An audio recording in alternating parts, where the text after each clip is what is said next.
स्वागत है आपका हमारे YouTube channel GK with me में। जैसा कि आपको पता है हमने हरियाणा जीके की सीरीज शुरू की है, तो कुछ क्लासेस हम पहले भी पढ़ चुके हैं।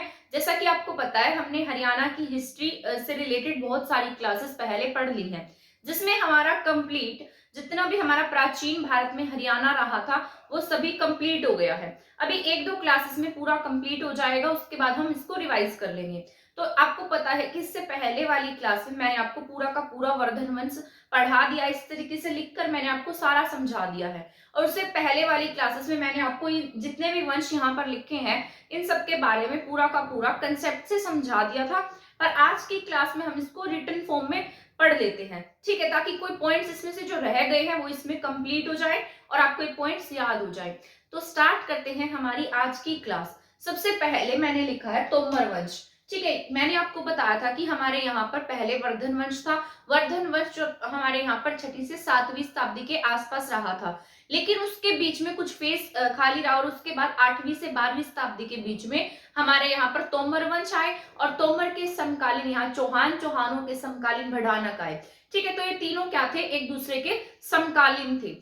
तो आज स्टार्ट करेंगे तोमर वंश। तोमर वंश के बारे में मैंने आपको पहले पढ़ा दिया था, कंप्लीट समझाया था कि किस तरीके से अनंगपाल तोमर हुआ, किस तरीके से सूरजपाल तोमर था, कैसे ये लालकोट से सीधा हांसी और हांसी से थानेसर किस तरीके से इनका आना जाना था। तो ये सब बातें मैंने आपको पढ़ा दी थी।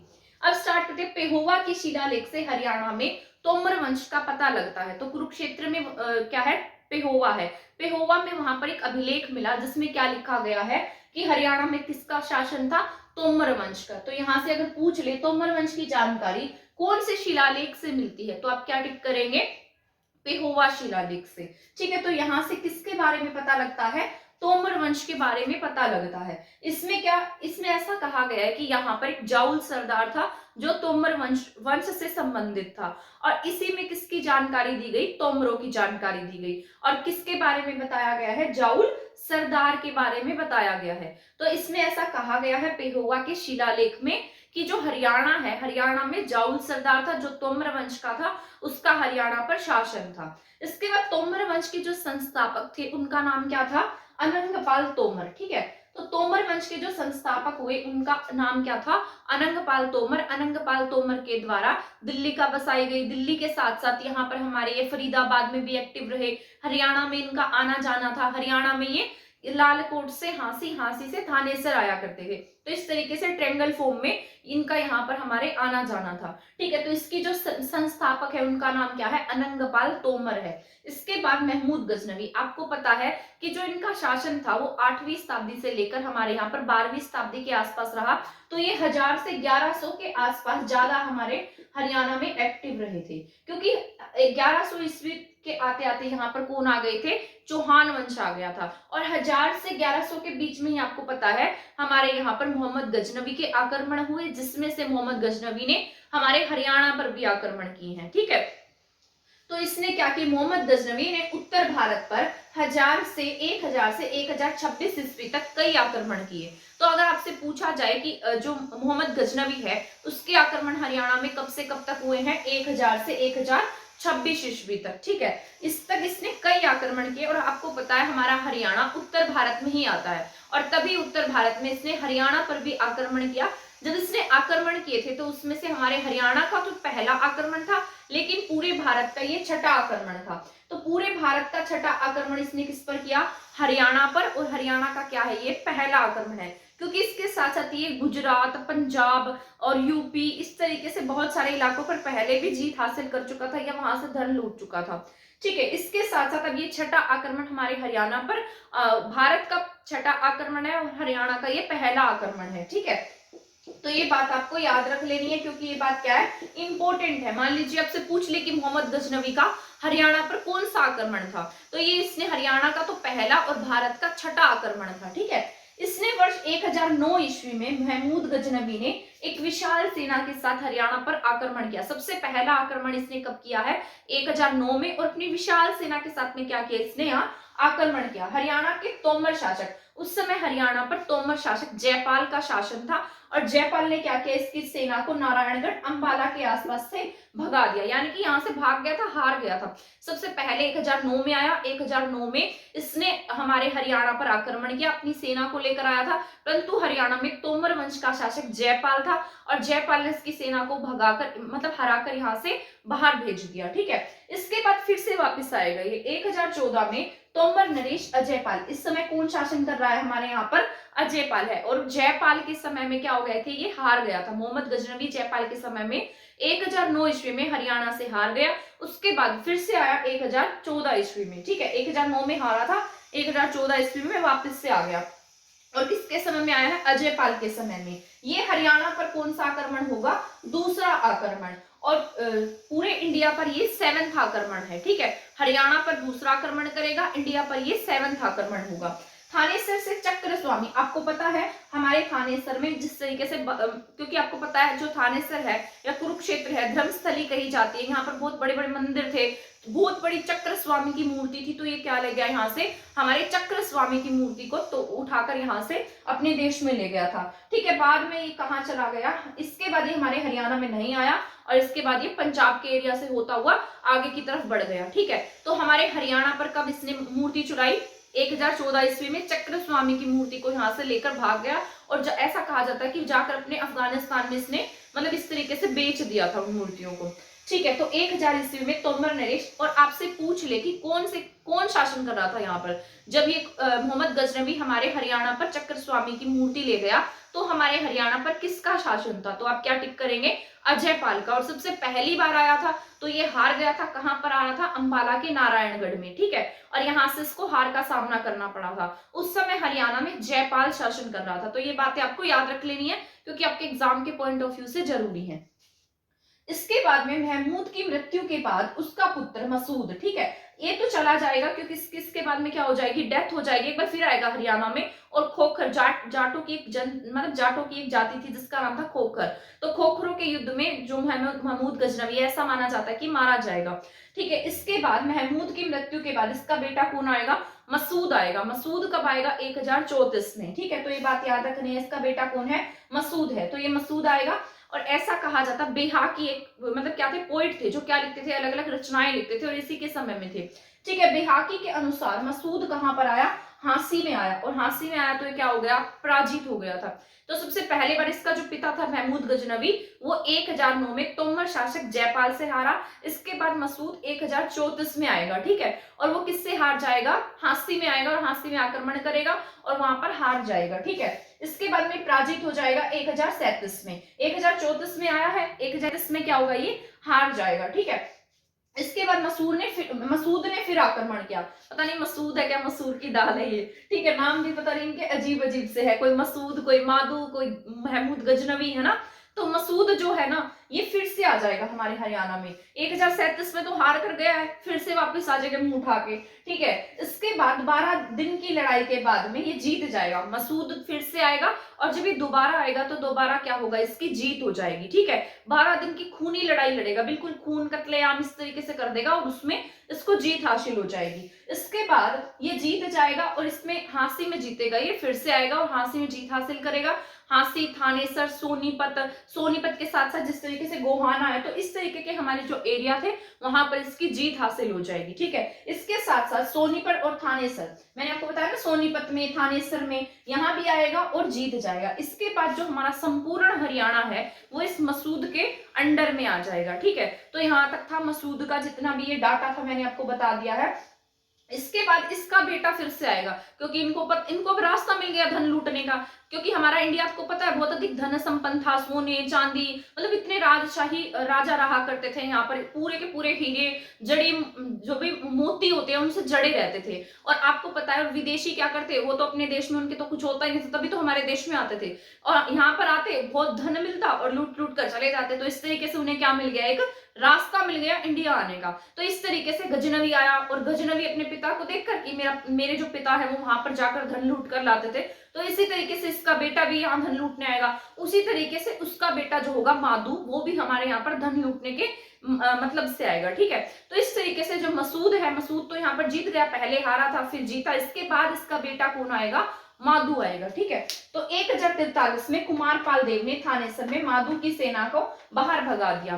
तो कब भगाएगा ये, 1043 में। ठीक है, 1043 में कौन होगा, इसका बेटा माधु होगा, उसको कौन हरा देगा, कुमारपाल देव यहाँ से हराकर बाहर भगा देगा। ठीक है, तो ये बात जो है वो आपको याद रख लेनी है। थानेसर में मतलब ये कहां से जाएगा, थानेसर से भगाया जाएगा इसको 1043 में। तो यहां तक इनका जो शासन है खत्म हो जाएगा, किसका, गजनवी वंश का। उसके बाद हम पढ़ेंगे किस तरीके से गौरी आएगा, किसके टाइम में, चौहानों के टाइम में। ठीक है, तो आपको याद रखना है तोमर वंश के समय में हमारे हरियाणा में कौन आया है, तोमरों के समय में हमारे हरियाणा में गजनवी आया है, और गजनवी ने हमारे यहाँ आक्रमण किया, कत्ले आम किया। उसके बाद इसका बेटा आया, इसके बेटे ने भी इसी तरीके से बर्बरता मचाई। उसके बाद में उसका बेटा आया जिसको हराकर हमने बाहर भगा दिया। 1043 में यहाँ पर इनका शासन खत्म हो जाएगा, किसका, गजनवियों का। इसके बाद यहाँ पर आपको मैंने बताया था कि तोमरों के साथ साथ हमारे हरियाणा में किस तरीके से चौहान इनके पैरेलल में चल रहे थे, और उसी के अकॉर्डिंग यहाँ पर भडानक भी आएंगे, उसके बारे में भी मैं आपको बताऊंगी। तो यहाँ पर चौहान वंश आया है, चौहान वंश। अब चौहानों के बारे में पढ़ लेते हैं, जैसा कि मैंने आपको पहले वाली क्लास में भी एक्सप्लेन करके समझा दिया था। जो चौहान वंश है ना, चौहान वंशों का जो संस्थापक है उसका नाम क्या है, अर्णोराज है। ठीक है, अर्णोराज चौहान या अर्णोराज फर्स्ट कह लीजिए, या हम इसको चौहान भी कह सकते हैं। ठीक है, तो इसका नाम क्या है, ये चौहान वंश का क्या है, संस्थापक है। अगर आपसे पूछा जाए चौहान वंश का संस्थापक कौन है, तो आप क्या टिक कर देंगे, अर्णोराज। इसके बाद में विग्रहराज फोर्थ द्वारा हांसी, दिल्ली, हिसार पर अधिकार किया गया। यहाँ पर एक शासक था जिसका नाम था विग्रहराज फोर्थ। इसने कहां पर शासन किया है, हांसी में, हांसी के साथ साथ दिल्ली, दिल्ली के साथ हिसार। तो इन 3 एरिया पर इन्होंने क्या कर लिया, अपना अधिकार स्थापित कर लिया। ठीक है, तो आपको ये बातें याद रख लेनी है। इसके बाद भडानक, मैंने आपको बताया था हमारे यहाँ पर कौन आएंगे, इसके बाद में भडानक आएंगे, और वो किसके समकालीन थे, चौहानों के। तो जो भडानक है ना, भडानकों को बाद में विग्रहराज जो है ये हरा देगा। ठीक है, इसमें भडानक राज्य जिसका अंत पृथ्वीराज थर्ड ने किया था, फिर से आ जाएंगे, और विग्रहराज फोर्थ के टाइम में भी हारेंगे। ठीक है, तो इसका भडानक राज्यों का जो अंत है वो किसने कर दिया, पृथ्वीराज थर्ड ने किया, जो किसके समकालीन थे, चौहानों के समकालीन थे, मैंने आपको बताया भी था। इसके बाद हांसी से जाटवा, कौन है हांसी से, जाटवा नाम का जो शासक है वो पृथ्वीराज जो थर्ड है ना उसके बाद में आएगा, मतलब इन्हीं के पैरेलल था ये जाटवा, इन्हीं का ही बंदा था या सेनापति कह सकते हैं। ठीक है, जाटवा नामक शासक ने मोहम्मद गोरी के खिलाफ क्या किया, विद्रोह किया। तो मोहम्मद गोरी के खिलाफ किसने विद्रोह किया है, जाटवा ने विद्रोह किया है। इसके बाद में रेवाड़ी के गवर्नर, यहाँ पर अलग अलग गवर्नर होते थे, तो उनमें से एक आदमी था जिसका नाम था तेजपाल। तो तेजपाल ने भी किसके खिलाफ विद्रोह किया, मोहम्मद गोरी के खिलाफ में विद्रोह किया है। ठीक है, तो यहाँ पर इसने मोहम्मद गोरी के खिलाफ क्या किया, विद्रोह कर दिया। इस परंतु कुतुबुद्दीन ऐबक, क्या नाम था इसका, जो मोहम्मद गोरी का क्या था, गुलाम था, क्योंकि इसके बेटे तो थे नहीं, ये अलग अलग जगह पर अपने गुलामों को छोड़ गया, जिसमें से बाद में किसने शासन किया है, कुतुबुद्दीन ऐबक ने। ठीक है, जैसे कुबाचा, यलदोज, कुतुबुद्दीन ऐबक, इल्तुतमिश, बाद में अलग अलग आएंगे। ठीक है, तो इनके गुलाम थे, इन गुलामों में से कुतुबुद्दीन ऐबक एक था। इसने 1206 में किसको मार दिया, तेजपाल को मार दिया, और तेजपाल को मारने के बाद ये क्या बन बैठा, हमारे भारत का शासक बन गया, साथ साथ हरियाणा भी इसके अंडर में आ गया। तो ये तो बाद की बातें हैं, इससे पहले पृथ्वीराज चौहान आएगा। अब हम पढ़ लेते हैं कि जो यहाँ पर चौहानों के साक्ष्य हैं वो किस तरीके से मिले हैं। चौहानों के साक्ष्य में पृथ्वीराज सेकंड का अभिलेख हांसी से प्राप्त हुआ है। मैंने आपको बताया था कि जो पृथ्वीराज चौहान है जो सेकंड वाला है, उसके टाइम में ही किसके आक्रमण होने शुरू हो गए थे, गजनवी के, और साथ साथ जो पृथ्वीराज फर्स्ट है उसके समय में इसके जो गजनवी है ना इसके आक्रमण होने शुरू हो गए थे, गोरी बाद में आया था। ठीक है, तो पृथ्वीराज सेकंड का अभिलेख हांसी से प्राप्त हुआ है, और मैंने आपको बताया था कि हांसी में इस तरीके से एक अभिलेख लिखवाया गया था। उसमें इसने लिखवाया था कि किस तरीके से अब मैं जो ये गद्दी है वो अपने चाचा को दे रहा हूँ, मेरे बस का यहाँ पर सिस्टम नहीं है, तो ऐसा कहकर इसने गद्दी छोड़ दी, और बाद में इसके जो भी चाचा थे उन्होंने ये गद्दी संभाली थी। तो पृथ्वीराज सेकंड का अभिलेख कहां से प्राप्त हुआ, हांसी से। परंतु जो हांसी का किला है वो किसने बनवाया है, थर्ड वाले ने बनवाया है। इसके साथ साथ इसने तरावड़ी का किला बनवाया पृथ्वीराज थर्ड ने, और पृथ्वीराज थर्ड ने ही गोहाना का किला बनवाया। तो ये तीनों बातें आपको याद रखनी है। ठीक है। और ये दो लड़ाइयों के बारे में तो आप जानते ही होंगे, क्योंकि पहले वाली क्लास में भी मैंने आपको बता दिया था, तब मैंने यहाँ पर लिखा नहीं है। 1191 और 1192, 91 की जो लड़ाई होती है उसमें कौन जीत जाता है? पृथ्वीराज चौहान जीतता है और मोहम्मद गोरी हार जाता है। सेकेंड वाली जो लड़ाई होती है 1192 में, उसमें मोहम्मद गोरी की जीत हो जाएगी और पृथ्वीराज चौहान हार जाएंगे। और कहीं कहीं पर ऐसा लिखा है कि वो उसको मतलब जंजीरों में बांधकर अपने साथ ले जाएगा गोरी, या वहीं पर उसको मार देगा। तो अलग अलग कहावतें हैं। चंद्रभद्राई जो पृथ्वीराज थर्ड के क्या थे? राजकवि थे। ठीक है, ये बात मैंने आपको नहीं बताई थी, क्योंकि आपको पता है इनके दरबार में क्या रहते थे? कवि रहते थे, जो इनकी प्रशंसा करते, गुणगान करते, इनके राज्य के बारे में लिखते थे। तो इनको बहुत शौक होता था कवियों को अपने दरबार में रखने का।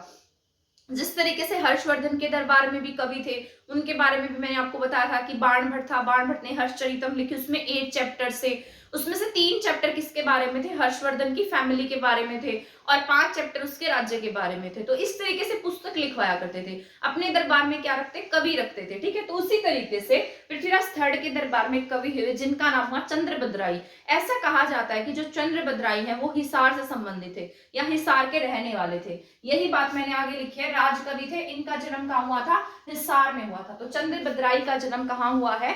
हिसार में हुआ है। इसके बाद पृथ्वीराज रासो, इन्होंने क्या लिखी है? पृथ्वीराज रासो, जो किसकी आत्मकथा है? पृथ्वीराज थर्ड की। ठीक है, किसकी आत्मकथा है ये? पृथ्वीराज थर्ड की। तो ऐसा लिखा गया चंद्रभद्राई। चंद्रभद्राई किसकी आत्मकथा है? पृथ्वीराज थर्ड की। चंद्रभद्राई ने क्या लिखी है? पृथ्वीराज रासो लिखी है, जो किसकी आत्मकथा है? पृथ्वीराज थर्ड की है। तो आपको ये बात याद रख लेनी है। अब इसके बाद पृथ्वीराज चौहान ने असीरगढ़ का किला, हांसी, जो मैंने आपको बताया ना, हांसी का किला बनवाया इसने, इसे ही क्या कहते हैं? असीरगढ़, असीरगढ़ का किला। तलवारों का किला भी यही है। एक बार ग्रुप डी के एग्जाम में पूछ लिया गया था, बताइए तलवारों का किला कौन सा है? शायद क्लर्क का एग्जाम था, क्लर्क के एग्जाम में आया था। तो तलवारों का किला कौन सा है? असीरगढ़ का किला, आसी का किला, असीगढ़ का किला। तो ये सभी कौन से हैं? हांसी का किला है, जो किसने बनवाया है? पृथ्वीराज चौहान ने बनवाया। इसके बाद बात करते हैं तराइन का तीसरा युद्ध। बाद में मैंने आपको 2 युद्धों के बारे में तो बता दिया है, लेकिन बाद में तराइन की तीसरी लड़ाई भी होगी, और ये कब होगी? 1215 में। ठीक है, 1215 में इल्तुतमिश, जो ये गुलाम वंश के शासक थे ना, इल्तुतमिश और यल्दोज, इसके गुलाम थे। किसके? मोहम्मद गोरी के। तो ये 2 गुलाम बच जाएंगे, इल्तुतमिश और यल्दोज। कुबाचा तो भाग जाएगा यहाँ से। ठीक है, इल्तुतमिश और यल्दोज के बीच में यहाँ क्या होगी? लड़ाई होगी। ठीक है, तो बात याद रखना है, इसको हम क्या कहेंगे? तराइन का तीसरा युद्ध कहेंगे। ठीक है, इसके बाद गोहाना का किला। ठीक है, क्या नाम है इसका? गोहाना। गोहाना का किला, जिसको पहले हम किस नाम से जानते थे? गबन गोहाना के नाम से जानते थे। ये पृथ्वीराज ने अपने सेनापति दरिया सिंह के लिए बनवाया था। तो गोहाना का किला किसके लिए बनवाया इन्होंने? अपने सेनापति दरिया सिंह के लिए बनवाया है। तो ये बात याद रख लेनी है। इसके बाद 1139 में अर्णोराज ने महाराजा अधिराज की उपाधि धारण की और परमेश्वर श्री की उपाधि भी धारण की। महाराजा अधिराज परमेश्वर श्री की उपाधि किसने धारण की है? अर्णोराज सेकंड ने की है। ठीक है, तो ये बात आपको याद रख लेनी है। अब इसने ये उपाधि धारण की है। इसके बाद में चौहान नरेश विग्रहराज फोर्थ, क्या नाम है इसका? चौहान नरेश विग्रहराज फोर्थ ने तोमरों को क्या कर दिया? पराजित कर दिया, और दिल्ली प्लस हांसी के प्रसिद्ध दुर्ग पर क्या कर लिया? अपना अधिकार स्थापित कर लिया। मैंने आपको बताया था हर्षवर्धन ने भी उपाधि धारण की थी, परम भट्टारक की, है ना। उसके पिता ने महाराजा अधिराज परम भट्टारक की उपाधि धारण की। इसी तरीके से इसने भी महाराजा अधिराज परमेश्वर श्री की उपाधि धारण की है। तो ये पॉइंट्स जो है वो आपको समझ में आ गए होंगे। ठीक है, इसके बाद यहाँ पर हमारे हरियाणा में भडानकों का शासन आया है, उसके बारे में भी मैं आपको यहाँ पर लिखकर बता देती हूँ। उसके बाद हमारा एक चैप्टर पूरा कंप्लीट हो जाएगा। इसके बाद बौद्ध और जैन धर्म को हम पढ़ लेंगे, फिर हमारी हरियाणा का जो प्राचीन हरियाणा। इसके बाद हम जान लेते हैं भदानक साम्राज्य के बारे में, कि जो भदानक थे वो हरियाणा में किस तरीके से एक्टिव थे। तो यहाँ पर मैंने लिखा है भदानक या भडानक भी हम इनको कह सकते हैं। हर्षोत्तर काल में, यानी कि हर्षवर्धन के बाद का जो टाइम पीरियड आया था, जिस समय यहाँ पर चौहान तोमर इनका शासक था, गुर्जर प्रतिहारों का शासक था, तो उस समय हमारे हरियाणा में एक एरिया में भदानक जो थे वो भी अस्तित्व में आ रहे थे। तो हर्षोत्तर काल में हरियाणा में भदानक नाम के जो लोग थे वो क्या हो गए? यहाँ पर शक्तिशाली हो गए थे, इसलिए इन्हें किस नाम से जाना गया? भदानक। डॉक्टर बुद्ध प्रकाश के अनुसार, ये डॉक्टर बुद्ध प्रकाश वही हैं जिन्होंने हरियाणा को क्या प्रकाश वही हैं जिन्होंने हरियाणा को आर्यना कहा है, बेस्ट कहा है। ठीक है, इनके अनुसार भदानक जो थे ना, ये प्राचीन लोगों से संबंधित थे। मतलब जो प्राचीन लोग थे, प्राचीन काल में जो लोग रहते थे, उनसे संबंधित कौन थे? भदानक थे, इसलिए इन्हें किस नाम से पुकारा जाता था? भद्र। इन्हें लोग क्या कहते थे? भद्र कहते थे। जो जेंटल होते हैं, जो अच्छे होते हैं, तो इन्हें क्या कहा गया? भद्र कहा गया। और ये किससे संबंधित है? प्राचीन काल से डॉक्टर बुद्ध प्रकाश के अनुसार यह बात कही गई है। ठीक है। इसके बाद में महाभारत में भद्रों का उल्लेख, मतलब महाभारत में भी इन भद्रों के बारे में जानकारी मिलती है। इसमें इनका उल्लेख रोहतक और अगर, ठीक है, रोहतक अग्र के जन रोहितिक और अग्रे, ठीक है, इससे होता है। इसके साथ साथ उल्लेख जो कहाँ मिलेगा? रोहतक और अग्रों के जनों रोहितिक और अग्रे, ठीक है, इनके साथ साथ मिलता है। इसके साथ साथ ऐसा कहा गया है कि ये कहाँ पर एक्टिव थे? सतलुज और घग्गर नदी के मैदानों के बीच में एक्टिव है। रेवाड़ी और महेंद्रगढ़ के आसपास भदानकों को देखा जा सकता है। मतलब ये भदानक का जो छुटपुट छुटपुट कुछ भी थोड़े बहुत रह गए होंगे तो कहाँ पर है? आज के रेवाड़ी और महेंद्रगढ़ में है। तो वर्तमान में भदानकों को रेवाड़ी और महेंद्रगढ़ के एरिया में मतलब काउंट किया जाता है। इसके बाद प्रोफेसर दशरथ शर्मा थे एक, इनके अनुसार भदानक किस जाति से संबंधित थे? अहीर जाति से संबंधित है, जो आज की यदुवंशी जाति है। तो इनसे क्या है? ये संबंधित है। ठीक है। रेवाड़ी से 7, ऐसा माना जाता है कि जो भदानक थे ना, रेवाड़ी से 7 किलोमीटर दूरी पर एक गांव था जिसका नाम था भाड़ावास। तो ये वहां पर रहते थे, वही इनकी राजधानी थी, इसलिए इनका नाम भदानक रखा गया। तो ये कहाँ से संबंधित है? रेवाड़ी के आसपास के एरिया में संबंधित थे। धर्मपाल के, एक धर्मपाल जो था पाल वंश का, पाल वंश में हुआ था धर्मपाल। इसमें क्या था? खालिमपुर अभिलेख में, मतलब इसका एक अभिलेख था जिसका नाम था खालिमपुर अभिलेख। इसमें किसका वर्णन देखने को मिला हमें? इन्हीं का, भदानकों का। ठीक है। तो भदानकों का वर्णन किसमें देखने को मिला है? धर्मपाल के एक अभिलेख में जिसका नाम था खालिमपुर। उसमें किसका वर्णन मिलता है? भदानकों का वर्णन है। इसके साथ साथ ऐसा माना जाता है कि जब हरियाणा में प्रतिहार वंश एक्टिव थे, गुर्जर प्रतिहारों का जो यहाँ पर टाइम पीरियड था, तो उस समय में जो ये क्या नाम है इनका, भदानक थे ना, ये कैसे रहे थे? सामंत बनकर। मैंने आपको बताया था सामंत क्या होते थे? एक टाइप के सेनापति होते थे। तो ये यहाँ पर सामंत बनकर रहे थे, और सामंत बनने के साथ साथ ये इन्हीं के मतलब अंडर में रहे। पर जब प्रतिहारों का शासन यहाँ से समाप्त हो गया, तब भदानक हरियाणा में क्या हो गए? स्वतंत्र हो गए, और इनका शासन इस तरीके से चलता रहा। बाद में चौहानों में विग्रहराज फोर्थ ने इनको यहाँ से हराकर भगा दिया था। तो ये सभी बातें संबंधित थी हमारे, जिस तरीके से तोमर वंश पढ़ लिया हमने, वर्धन वंश पढ़ा है, इसके साथ साथ चौहानों के साथ साथ भदानक पढ़ लिए हैं। ठीक है। ये उत्तर गुप्त पीरियड था, गुप्तोत्तर पीरियड था, इसके बारे में हम कंप्लीट जान चुके हैं। एक और क्लास बनेगी हमारी जिसमें मैं आपको बौद्ध और जैन धर्म के बारे में पढ़ाऊंगी, क्योंकि हमारे हरियाणा से बौद्ध और जैन धर्म के बहुत सारे साक्ष्य मिले हैं, उनकी मूर्तियां मिली हैं। ठीक है। तो उनके बारे में जानना हमारे लिए बहुत जरूरी है, क्योंकि हमारे एग्जाम के पॉइंट ऑफ व्यू से बहुत जरूरी है। तो नेक्स्ट क्लास हमारी उस टॉपिक पर रहेगी, तब तक हमारे चैनल के साथ बने रहे। नेक्स्ट क्लास में मैं आपको वही बौद्ध और जैन धर्म के बारे में पढ़ाऊंगी, और उसके बाद हम शुरू करेंगे हमारा जो भी मिडिल पार्ट रह जाएगा हरियाणा का, उसके बारे में। तब तक हमारे चैनल के साथ बने रहे। अगर आपने चैनल सब्सक्राइब नहीं किया है तो आप हमारा चैनल सब्सक्राइब कर दीजिए, और मिलते हैं नेक्स्ट क्लास में नेक्स्ट टॉपिक के साथ। थैंक यू, धन्यवाद।